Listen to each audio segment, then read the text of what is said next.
Bordi i transparencës për herë të parë që nga ngritja e tij në muajin mars ka vendosur të ulë tavanin e çmimit të naftës me 4 lekë për litër për tregtarët e pakicës.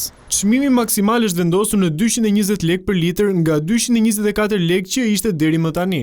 Paralelisht në uljen e naftës, Bordi i transparencës ka vendosur të mbajë të pandryshuar çmimin e benzinës, i cili do të vijojë të qëndrojë në nivelin 181 lekë për litër. Ndërkohë, gazi sërish nuk është përfshirë në vendimarrjen e bordit. Ky vendim vjen në një moment kur çmimi në bursë i naftës së papërpunuar Brent ka shënuar rënje të ndjeshme gjatë mëngjesit të kësaj të mërkure, si pasojë e pushimit mes Shteteve të Bashkuara të Amerikës dhe Iranit.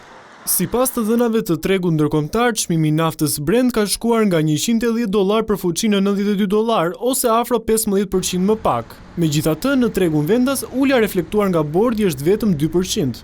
Pritet që ditët në vijim çmimi të shënojë të tjera ulje për shkak të ndalimit të luftimeve në lindjen e mesme.